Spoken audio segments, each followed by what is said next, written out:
Hi, hi. Hi, how are you? Oh my god, I haven't seen you. Oh my god, I haven't seen you since what was it, March 2020? What have you been up to? This is mad. What have you been up to? Oh, would you think people are going to be like, what have you been up to? Oh my god, what have you been up to? What have I been up to? Oh, here's a chicken to tell you all the things I've been up to. Fuck off, fuck all, since I last seen you. Everyone needs a portable fuck all chicken just to fucking respond. I'm not swearing this podcast.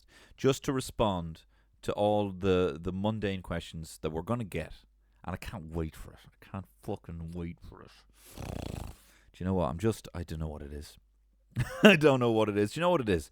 It's not even. I'm actually very happy day to day. It's just I haven't been looking after the diet. Pig watch. I just had 4 caramel slices before I got onto this pod. I thought that's what I need. I need 4 caramel slices and a big thick latte before I start talking on a microphone. That's gonna make it sound brilliant. Big fucking fat fucking saliva. That's what I need right now. I had the 4 caramel slices, and you know what? I've already said this on the pod that I've got a very eloquent, temptress of a quitting voice, very reminiscent of Angelina Jolie as Grendel in Beowulf, kind of draped in a kind of a golden ooze in the nip, right? That's the voice that comes to mind. Would seduce me into eating a megabox, who would convince me that buying a megabox and live streaming it as a mukbang would be a wise choice for the avenues I want to take in my life. But similarly would be eloquent enough to normally say, okay, there's 4 caramel slices. You have a kind of hankering. You're just hungry, really. You haven't eaten anything. You don't need caramel. You could eat anything else. But spots the caramel slices and says, hey, look, why don't you just have one, okay? Why don't you just grab 1 caramel slice? Buy all 4. By all means, buy all 4 right now. But all you're just going to have one now. Look, maybe you might have one later on today, right? And then just have the other 2 across the week. That's no big deal. That's all you're going to do. And it would convince me into buying it, and then would say, go on, just have another one. Just have another. This time the voice had the eloquency and the intelligence of a fucking Neanderthal. Dude! I would just walk by the caramel slice. Dude! Eat all 4! Eat all 4! And I bought all 4 and ate all 4. And I got a latte as well. And that was the full, static in my head. There was no decision. I just knew I was going to eat all 4. And that was the decision that I made, And now my body doesn't know what to do with itself. It doesn't know if it's excited, doesn't know if it's shutting down. I want to cry a little bit for some reason. And I know it's totally because of the sugar. That's just what's happened, right? Pig watch. We had 4 caramel slices, so that's just the news there. But I tell you what. No, look. The reality is, I've been eating 4 caramel slices because I still feel like I'm on hollybops because the wife's still on maternity. That's coming to an end shortly, right? So I know that's the structure. When we're all back in the structure, I just copy my wife's structure, and I haven't had my wife's structure, right? So now that's why I've been eating 4 caramels. My fucking wife did it to me. She gave me these caramel slices. So it's all coming to an end, right? So don't worry. Thank you very much for the very kind support of people recommending certain things about how I can fix my diet and But like anything, you know yourself. It's like I am a megabox junkie. Okay, I don't want to use that term. I'm a megabox addict, right? And I've, as I said, a very eloquent quitting voice, and I need to find that inspiration from inside, right? And that'll come, and it'll come at the right time. But I have been absolutely milking this my wife's maternity more than the bloody young fella has been milking her. You don't milk people. You don't. Well, I got nipples, Greg. You milk me? Can you milk me, Greg? You fucking piece of shit, Greg. Fucking piece of shit. Meet the fuckers there.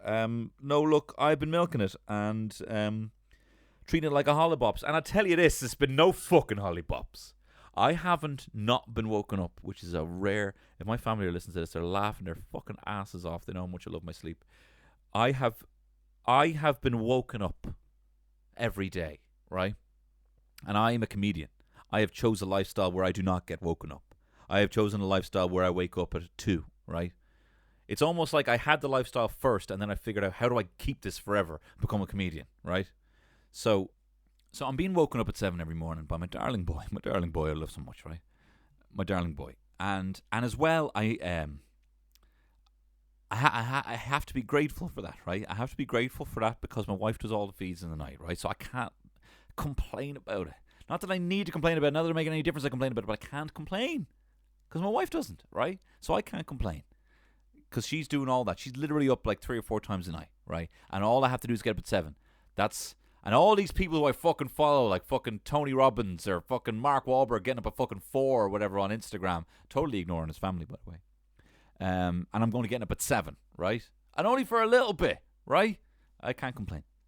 But I was fantasizing about a perfect day where I'm not woken up, right? A perfect day that honestly, if I probably had, maybe if I had like, maybe not 3 wishes, but if I had a 4-wish lamp, I'd fucking spunk a whole wish on this day. Actually, I'm going to stand up now, get a bit of fucking energy into me, right? This is the perfect day I'm after, right?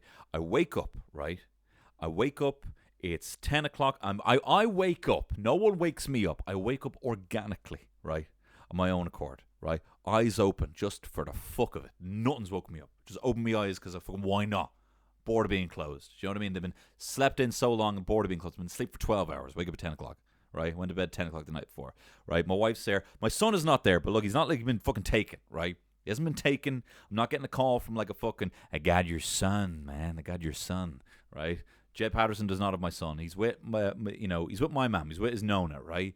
And he's having a great day himself. My mom's bringing him to his favorite place in the world, the fucking tit museum, right? He's in there in a tit museum. He's laughing at the tits. He's salivating the tits. He's having a fucking great time, right? So he's safe. We know he's safe. We're not going to see him till tomorrow. And look, I don't need to fucking go and I love my son. It's not that a perfect day wouldn't involve my son.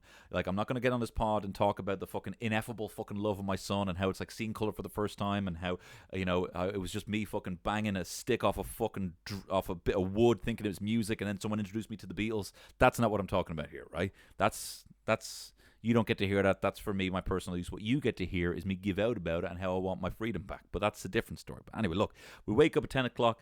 We're rolling around in bed for an hour. Me and my wife just fucking around in bed. I don't know what happens. Maybe we hook up. I don't know. Maybe we just have a little cuddle. I don't know. Maybe that happens, right? Then we get up. My wife makes banana pancakes. I sit in front of the TV and I play fucking PlayStation for 3 hours with the curtains still closed.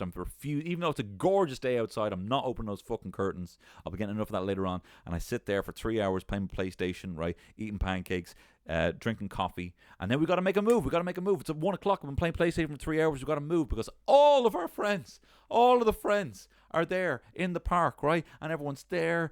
It's coolers full of fucking beer. Everyone's passing bifters around, and it's great. And no one's feeling guilty about passing a bifter because of the saliva and all that. People haven't fucking passed a bifter in a year, right? People are passing bifters. People are all, having a great time. Someone has like a Nerf throwing something that it throws like 200 feet, or one of those frisbees that makes you feel like a fucking frisbee genius, even though it's like idiot proof, or one of those stomp rockets that you just stomp and it goes 200 feet in the air. And it's a gorgeous sunny day. There's bunting up around a fucking tree in a park, and people are cooking, bits on a barbecue, a few little light bites. Drink there for like 5 hours, getting fucking pacing it, right? But just the laughs are so strong, you've realized you haven't even been sipping at the ferocity that you normally sip at because you've just been laughing so much. It's just been so amazing. And then it's getting a little bit chilly, but not too chilly. Enough chilly that's kind of, you actually were too hot before and now it's perfect. And you're like, right, lads, come on, let's go get some fucking takeaway pizzas, go to the pub, get a rake load of pints. Let's find some pub that does unreal fucking pints of cream and allows us to bring our food in, right? Get a lovely Dublin Pizza Company pizza, bring it to the fucking Swan or something like that, and then have that. Do that for like another 2 or 3 hours, right? Everyone's laughing, everyone's getting all cozy, and then someone's like, right, come on, back to the gaff. We're going to put some fucking cocktail sausages on the fucking grill, have a karaoke party in the back garden. They do that, and then fucking call it a night, maybe 11 o'clock. Maybe 12. Maybe 12, right? That's the night that I'm chasing, that when I have back again, I probably will take for granted. I will, of course, take it for granted. I take everything for granted, right? But, hey, look. Keeping it positive, just looking forward to it, huh? Just looking forward to it. Tell you what I was looking forward to. Me and Terry started doing cocktails on Fridays in the gaff. And we're having old fashions, we're having whiskey sours. And can I tell you the whiskey of choice that we are using for these drinks? The sponsor of this podcast, the Dubliner Irish Whiskey. And I'll tell you why. The Dubliner Irish Whiskey is a super smooth and easy drinking. And don't let that fucking fob you off, right? Do not have any snobbery enter this. There are so many distilleries, right? If you want something that burns your neck, right? If you want something that tastes of earth, that tastes of bored pneumonia, then you go ahead. And you can find whiskey like that, and you can pay through the nose for it and feel burning through the nose while you're at it. But if you want a quality and yet affordable, smooth and easy whiskey, I highly recommend the Dublin Irish whiskey. And as I said, we've been using them to make old fashions. Because they're aged in bourbon barrels, you do get that kind of, the sweet bourbon taste, even though it is technically an Irish whiskey. And even whiskey sours. People think whiskey sours are like, oh my God, there's an egg in it. What am I going to do? What am I going to do? It's so simple to make, right? You just shake it up. You can even do it in a jar. You don't even need a cocktail maker. And in fact, right, if you want to make an easy, simple syrup for your cocktails, this is a little sidebar. Terry showed me this. You just put in some brown sugar, some white sugar, right, in water, shake that up, right, in a jar, and then leave it just to settle in the fridge for like 5 minutes, and you made a little simple syrup. You don't need the copper pot and some like sugar and water and making caramel. You don't need any of that shit. Just shake it in a bit of water, then add more water or add more sugar as you see fit. And it's elevated our cocktail game. Is Terry making these little simple syrups? But you'd be surprised just how good of a home whiskey sour you can make. You drink it and you're like, oh my God, it feels like I'm in a bar. Like that soury, kind of creamy taste from whiskey sour, it's divine, and it tastes brilliant with the Dublin Irish whiskey. So check them out. If you don't know, they're a local whiskey company based out of Hard Liberties in Dublin. And the DLD.ie, do check them out, and please promise me that you will enjoy that drink responsibly and in moderation. And I found with cocktails, I tend to drink them more moderately, myself anyway, more moderately than I do beers. Sometimes I find, what's the difference between 1 beer and 4 beers? You know what I mean? 1 or 2 cocktails, it could be fucked making 4 cocktails. Do you know what I mean? I don't know if that helps or hinders this read of this ad. But anyway, sure, here on the pod, we are flip reversing it. Last week, I had all the top 10 tips by those bloody shower rapists in Real Social Dynamics in how to attract a woman. Well, let me tell you, flip reversing it here, that shower and Cosmo are telling you the top 10 tips to attract a man. So we're going to go through it play by play. We're going to see how a woman can put together the perfect entrapment scheme, how a spider can catch herself a couple of flies on this Tony Cantwell shit show. It's Tony Cantwell shit show. And I know that the show is Tony Cantwell shit show. And I know, lovely stuff. Sorry, just getting all comfy here. Getting all comfy on the couch. The benefits of podding from home, am I right? Oh, I tell you, I might even crack out the old duvet on the couch. Hi. That's the song I sing. That's the song that I sing when I bring the duvet on the couch. The wife loves it. Duvet on the couch. Woo! Ooh. You know that D-Light song? Sounds like one of those fucking Aum sticks, you know. Aum. I do two, actually, sidebar. I do 2 amazing impressions, right? And I don't bring them up enough. I might even do them on stage one time. One is an Aum stick from the 90s, right? You might buy it in a science gallery. It has a little thing that when it slides down this clear stick, air passes through it and it makes this Aum, and then you can shake it and it makes this kind of noise. Sounds like a monkey. And the other impression I do is the sound of one of those kind of like, you have them around Halloween, and they just look shitty plastic kind of goblins or like a skeleton with LED lights, but it has a sensor to it. And you don't see them much anymore because they're really annoying, but you'd walk by it in the 90s, and it would give off the sensor, and this skeleton would just start going,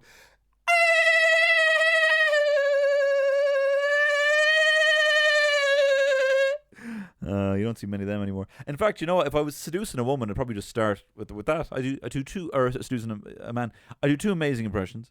I couldn't go as high there. I've hurt my voice. Anyway, that's what I'm talking about. I'm talking about the Cosmopolitan top 10 tips for seducing a man. Getting yourself a man in your life. Written by a man, a fucking turncoat. Don't be giving away our secrets, lads. If we do not have our secrets on how to seduce us, then what do we have? We are a fucking impenetrable crack box. Or fucking, what's the thing that Da Vinci Code? I'm bored. First one is make an offhand comment that forces him to ask follow-up questions.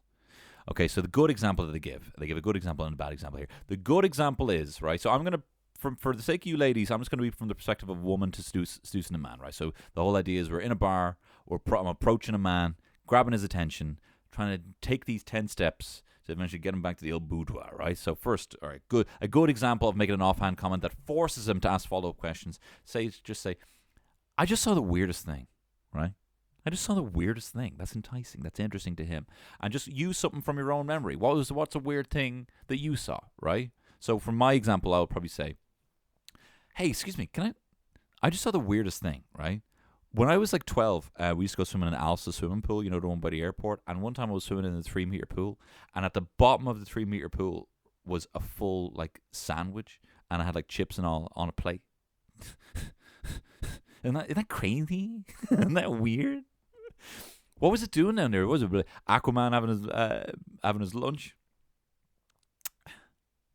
Hello. He's not saying that. And he's so interested. He's listening, and he's like, I also don't know how it got down there. What did you drop it? That's what he'd say to me, And then now we're in a conversation. Now he's accusing me of dropping a sandwich and making up a lie about it. We're already in the middle of a chat. It's great. A bad example that they say is, what time is it? Don't ask for the time. He'll assume it says here that you actually just want the time and want to be left alone. Because why would a pretty woman like you actually want to have a conversation with him? So, but I disagree with that. I think you could use what time is it? I think you could approach the man and say, hey, what time is it? And then he's about to tell you the time, and then you say, time to get your fucking bones rocked. And you point at your pelvis. Or if you don't want to go blue, just say, excuse me, what's do you have the time? And then he looks for his watch and you go, you time to get a watch, dickhead. Do that thing that people say to you sometimes when you ask them he'll love that. He'll also notice that you're quick to pounce on jokes, and that's attractive, Now it says here as well, saddling up to the bar next to him and casually mentioning how badly you need a drink after the day you've had gets him talking. So you can saddle up to the bar and just say how badly, I fucking need a drink so bad. Oh my God, oh my God, I need a drink. Hi, you don't know me, but you're soon going to realize how much I use alcohol in coping with my own personal anxiety. So can you help me in that? All right, so that's a good example. Would any of these work on me? I saw the Alsa swimming pool. 100% that would work on me. Unfortunately, that would work so well. Time to get a time. If someone asked me what time it was, and then I went for my watch and they said time to get a watch, dickhead, that would crack me up. And then but also if they said I need a drink bad, I'd be like, look, we're all fucking dealing with. What fucking year do you think it is? Of course, here's a fucking drink. Here's 2. I'm gonna get 2 as well. And I don't even care what happens with this. So yeah, all 3 would work on me as a man, as a very picky man. Okay, next one. Don't just jump his bones. Oh, bones again. Maybe that's where I saw bones and said, rock these bones. Don't just jump his bones and steal his phone to put your number in, it says. It's tough out there for women. Guys are oblivious to the fact that you're hitting on them and not just being friendly, but they also get scared off if you latch onto them like a lamprey. I had to Google what that is. It's a sort of leech or something. Talk to him like a friend, not a potential hookup. Okay, right. So if you're talking to him like a friend, okay, you're talking to him like a friend.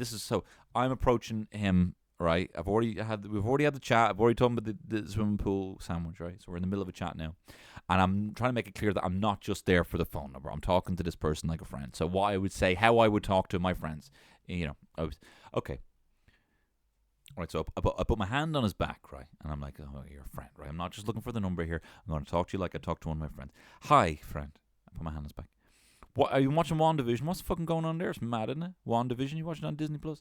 What's going on? Do you think it's some sort of like holodeck situation or an alternate reality or just the conjuring of Wanda's mind and is it magic? Is it an alternate reality? Do you think we're going to see some sort of House of M Avengers X-Men crossover like we had in the comics? Do you think we're going to see something similar like the whole mutant extinction concept happen here, where she just wipes out an entire part? Or is she going to create the concept of mutants? Is that how the X-Men are going to be introduced to the MCU? Personally, I think it has to be some sort of alternate reality shit. You can't just have something as ubiquitous as fucking mutants haven't been around the whole time. What? They've been around when Ultron was there, when fucking you had the Chitauri coming in the big thing in the first Avengers, when Thanos was here. What? The mutants and all these superpowers that were everywhere, all over America and the rest of the world, just were fucking twiddling their fucking dick. It has to be something that's going to be alternate reality that's completely changed, like what happened with the snap. Something that big that just conjures up this kind of new mutant X gene. That's what I think is going to happen. What do you think? You know, and that's a great question. You know, what do you think? And he's there thinking, you know, and I'll follow that up. And as well, friend, because you're my friend, and you know, I'm not making it sexy yet. What do you think of Kong versus Godzilla? You going to see that shit? How fucking big is Kong? In the other films, he's like climbing up a tower. Now he's as big as one. You know, so that sort of thing, you know, that sort of way of kind of talking to him like a friend, you know, that's the sort of shit that I would say to my friend. And to be perfectly honest, that would work for me. That would work quite well.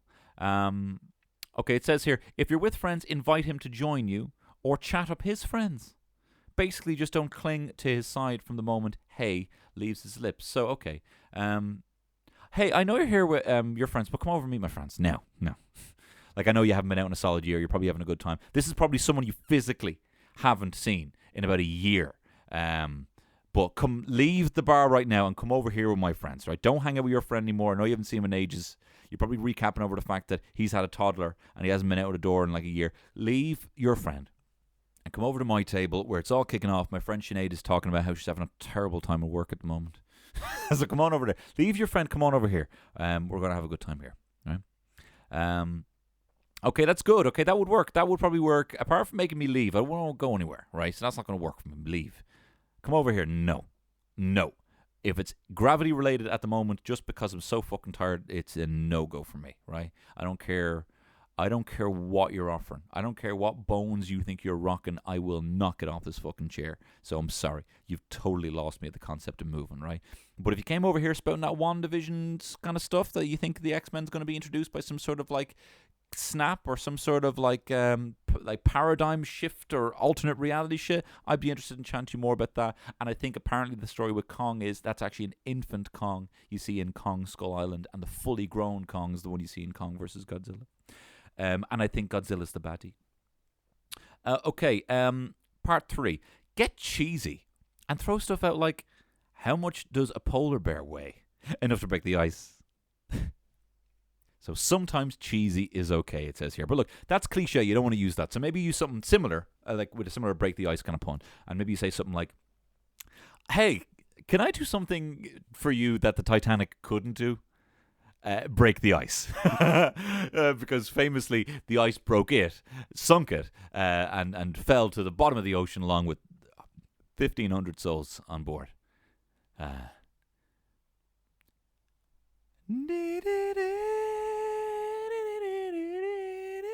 Show them you can sing as well. Show them you can sing. You know, and Titanic's quite saucy as well. You know, there's boobs in that. So say, you know, so tell them the hilarious joke about the 1,500 souls on board and breaking the ice. Sing a bit of Titanic, and then say, and hey, if you liked the boobs in that film, then you're gonna love these. And point at your boobs, right? So now you've done right. You've made a hilarious joke about breaking the ice.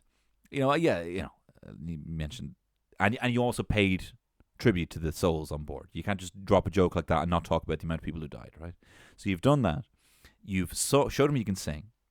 You made a hilarious joke and a hilarious reference to The Dark Knight and done an incredible Batman voice. I do not know how this man is not a living glass of water after that level of flirtation, right? I don't even know how he's upright. He's probably fucking, you know, death dropped to the floor after that level. So it says here, remember, guys never have cheesy lines used on them. It's not ideal, but you'd be surprised how effective it can be if you're nervous and out of options. Consider it a in case of emergency maneuver.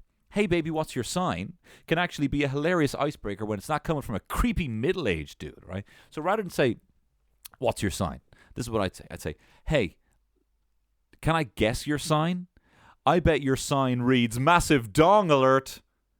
I bet when you walk around, they have to put up a sign to warn people about that schlong da dong dong dong. You know? This, again, all these would work on me. All these would work on me. Okay, number 4 is confusing me. Okay, number 4 is confusing me. Get your friend to break the ice. Get your friend to break the ice for you by hitting on him first. Okay, Now it says here, this is some next level wing woman shit right here. If you're really worried about making a fool of yourself, just have your friends do it for you. Now look, I'm going to be honest with you, right? I'm a dumb man. Jenny, I'm not a smart man. And as a dumb man, I'm going to tell you, I'm going to find this very confusing. If two women approached me in a bar, I would go full fucking and start banging my ears. I would just fucking, I would not, I would be confused. And then if the second person came along, I would feel like I was cheating. Even if the first friend was making a fool of herself. I'd be like, I'm not cheating on you. I can't talk to you now. I'd be cheating on you. So sending another woman ahead is fucking, that's like playing Risk with an AI, on, the game. That's advanced shit. I wouldn't know how to handle it. I would like, one woman, two women, and I would get, smash myself with a fucking club in the head. I wouldn't know what to do. Okay, so it says here, then you can slide right in and be like, hi, I'm the socially well-adjusted friend. What is going on here, right? So, okay. All right. I like a guy. He's over there. I send over my friend. She makes a fucking fool of herself, as she was supposed to. Then I come over like I'm a cool friend, and I'm like, all right. Hi, sorry, where's my friend? Hi, look, have you seen WandaVision? Do you know how many people died in the Titanic? Let me take this friend away, right? And then he would be like, yes, thank you, your fucking idiot friend was making a fucking Omadon of herself. It was actually embarrassing. So thank you for coming over. Would you like to flirt with me instead? Would be the ideal situation. I'd be like, yes, I would like to flirt with you. And how I'm going to flirt with you is with number 5, compliment his shirt. I like your shirt. It would look nice rolled in a ball and stowed away like the bloody Marie Kondo method for maintaining a neat and tidy home. Rar, I'd say. Have you read Spark Joy with Marie Kondo? And then now you're talking about, books. So you're smart, you know what I mean? You started off by complimenting his shirt, and you've somehow been able to, squeeze in there that you've read a book, or at least a bit of a book. I'm not reading all fucking Marie Kondo. I actually gave it to Terry, and she's like, you fucking give me a book about cleaning. I'm like, I suppose I am. It says here, if you hate his shirt, compliment his watch or something. If he's not wearing a watch or a shirt, we should have already established if he's wearing a watch based on time to get a fucking watch, whether he laughed or not. If he's not wearing a watch or a shirt, compliment his hair. Okay. I like your hair. And then what you do is, and I'd say go one further than saying that you like his hair. Start acting fucking jealous of his hair. Be like, oh, I love your hair. I wish I had your hair. You're a woman, go over to him. I wish I had your fucking fade. My hair's fucking shit. Oh, I wish I had your hair. Oh, if I had a magic lamp, I'd swap hair. I fucking wish I had your hair. I hate my fucking ponytail or whatever hair woman has. This is shit. I wish I had a fade, And then, and then a bit of shade here from Cosmo. If he's naked and bald, rethink your choices. Well, maybe if he's both those things, he shouldn't be naked and bald. I think it's making a point but don't be fucking having to go to bald people, right? I like your ears. I like your eyes. There are other features. Don't be fucking rethinking your choices. I like your fucking bravery in coming here in the nip. How long do you think you're going to be here before you get kicked out? And now you're betting, Number 6, tell him he looks good at giving hugs. Now, this is some fucking Emily Strange fucking pewter jewelry Invader Zim goth girl shit right here. This is fucking, how did this get in here? You look good at giving hugs. That is one Sharpie written all over my face, drawing on my hands level Temple Bar girl shit. Like, that's one level away. And I'd say there's nothing wrong with that. I'm not saying it wouldn't work. But that whole, free hugs kind of vibe, you know what I mean? I would think, if someone said, you look like you're good at giving hugs, I would think, you're a 13-year-old. I do not like crispy chicken. Please stay away from me. I'd have to make, but if I'm a girl, all right, how does this work? How do I get this to work? Okay. So you go over and you say, okay, so not doing this in a kind of Temple Bar, goth way. Not that there's nothing wrong with that, but I don't want him to think that I'm a child, right? So go over and say, you look good. Or do you know what you do, actually? This is what you do. Play a little game with him, right? Say, you look good at giving hugs, right? And then he hugs you, right? And then say, I never said you could fucking hug me. Right? I never fucking said you could do that. Now go on a date with me, or I'll cancel you on Twitter. Right? A little fun game. Now it's like, oh, I got one up on you. I'm gonna cancel you on Twitter because you're the fucking John Lasseter of this fucking bar, giving me that hug that I didn't ask for.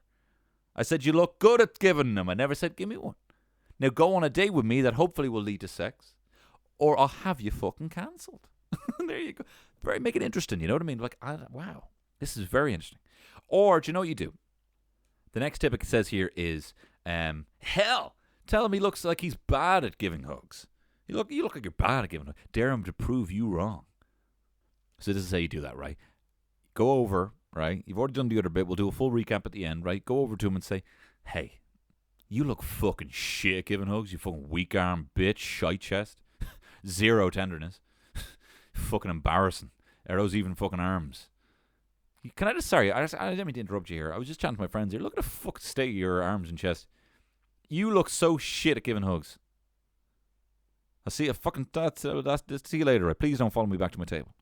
My friend Sinead's having an awful time at work at the moment.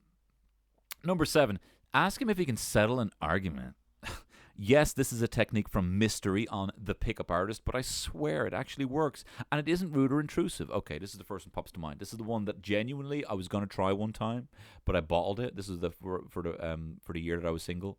I was going to go up to a girl and say, hey, sorry, can you settle a bit here? Was it Babar or Barbar, the Elephant King? Do you remember Barbar? It's Babar as well. It's not Barbar, right? So that's, I already know that. And I'm going to be the one that's wrong, right?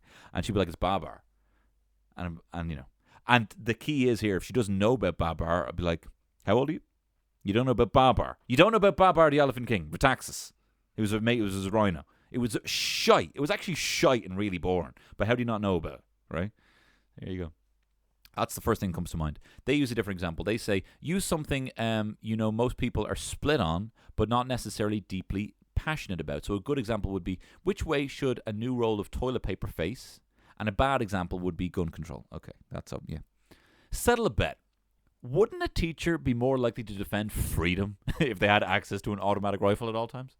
Can you settle a bet? Do you think? No, make it no. You obviously, that's the bad example. You don't talk about gun crime. But here's one for you. This is one that should work on any man.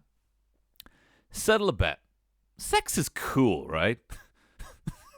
Sex is cool, right? My friend thinks sex is shit. You do think, oh man, looks like we've got something in common. You think it's cool as well. Wow. You know? Wow, look at this. We've got so much in common. We've bonded over something sexy, you know? So that's the one I would, either if saying settle a bet, is it Babar or Barbar, the Elephant King? It is Barbar, you know, but if they say Barbar, you can slag them about it, or you can take the stance on the Barbar, right? Or you say settle a bet, sex is cool. Or, as I said, wouldn't a teacher be more likely to defend freedom if they had access to an automatic rifle at all times? Next, number 8. Tell him, interesting, tell him some other guy is hitting on you and you need to pretend to talk to him. Okay, so go over there, right? You go over there. So the whole thing is this guy, you're like, I don't want to flirt with that guy. Can you pretend like you're talking to me, or you save me? You know, that kind of vibe, right? He's loving that, right? So you go over there, say, and it also makes you look like you're hot property. So you go over there and you say, so I'm going over to the guy and I'm like, hi, excuse me, sorry. Do you see that guy over there? He wants to fucking fuck me, like he's trying to ride me. He must think I'm gorgeous. He thinks I'm gorgeous, that guy, right? Could you kill him for me? Could you murder this guy? Have you ever seen Strangers on a Train? You know, like they make a deal. Could you kill him for me? Have you ever seen American Beauty? Could you kill him for me? Nice. Okay, so now he's in deep in a kind of inescapable hole with you, because there's been a plot to murder this guy. If this guy shows up dead, then the guy you've just been chatting with is a perpetrator. He's a perp involved in potentially doing this. The way they explain it, though, is I'm not for advocating the whole knight in shining armor approach. You really should be able just to tell a guy who's hitting on you to fuck off. But the best way to pretend to talk is to actually talk. And seeing as how the only other reason you would need to fake a conversation with someone is if you're a secret agent trying to blend in, this is probably the better option. Okay. Ooh, it also says you can also escalate this one by shouting, "Quick, make out with me!" All right. Do you know what? I say go one further. I say up the urgency. I say, help! There's a group of European murder tourists coming to kill me. Have you ever seen Hostel? Quick, you need to give me a lick out. You have to give me a lick out. There's no time to think. You have to give me a lick out right here. That's what I say you do, right? Go over. There's European murder tourists coming to get me. You know? I think that should fucking... Well, I think that... Okay, we haven't done a recap on this. All right. Okay. Yeah, let's go back. Sorry, the compliment would work. The compliment would work on me with the shirt. That would work on me. If they said they liked my hair and said that it was fucking shit and they fucking hated their hair, I don't know. If they were wearing Marie Kondo, I'd expect a nice clean room. That'd be great. Looks like you're good at giving hugs. Again, I would be like, look, I do not like crispy chicken. This is terrifying me. Please leave. If it looked like you're shit at giving hugs, that probably would make me think, come on, I'm good, please, and I do need to prove you wrong. Settling an argument, that would also work on me. I'd be like, it's fucking Barbar, you fucking wagon. How do you not know that? Don't talk to me at the gun crime shit. All right, keep walking. Sex is cool. Oh my God, how did you know? Yeah, me too. Oh my God, did you like it as well? Great, that would work. All right, perfect. See that dude over there, can you kill him for me? If that was done in a kind of jokey way, I think that would be really, really funny. I'd be very enticed into that, you know. And if they started mentioning Hitchcock, even though I haven't seen much Hitchcock, I think, oh, this person's like, you know, smart and shit or whatever, and that's cool.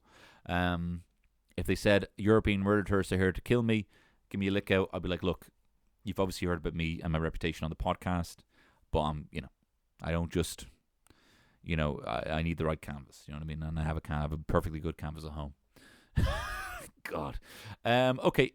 Number 9, ignore the stupid small talk. Guys don't like that. No one likes opening with, oh, hi, what do you do for a living? Instead, oh my God, I'm not even making this one up. Instead, look them in the eye and say, so what's the worst thing you've ever done in your life? Oh my God. You know what, I'd say, why even stop there? Why, I'd say go full Javier Bardem in No Country for Old Men and say, what's the most you ever lost in a coin toss? Flip a coin. Have your little Beatles haircut. What's the most you ever lost in a coin toss? And have your fucking cattle prod thing that you have there. That's insane. Genuinely, this is another one they offer. What's your greatest fear? Okay. Hi, excuse me. Can I stop you there? What's the most you ever lost in a coin toss? Do you want to flip for giving me a lick out?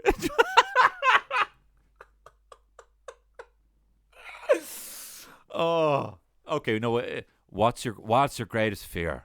It's me have your about them. What's your greatest fear? I'll start being alone. Start being alone. What's the worst thing you ever done? I'll start. We went to a farm when I was in Montessori, and we were allowed to hold these chicks, and I held it too tight and killed the chick. I'm going to change subjects here. You wouldn't believe what I found at the bottom of an Elsa swimming pool. I didn't kill a chick. I didn't actually kill a chick. That's not a true story. My mum was working in a Montessori, and one of the kids did that. It was horrible. Was like loving it so much, and like, ugh! And awful stuff. What's the biggest sandwich you ever seen at the bottom of an Elsa pool? I'll start one with a crisp on the side. That's insane. What's your greatest fear? That's insane advice.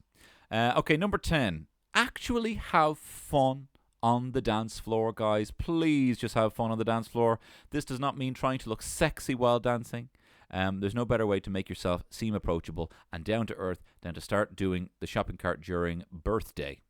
I don't know what that is. Is that a song? This is maybe an old article. If you can fish hook a guy onto the dance floor with you, that's pretty okay. That would actually work quite well on me. No, and actually, so would what's the most you ever lost in a coin toss in Javier Bardem.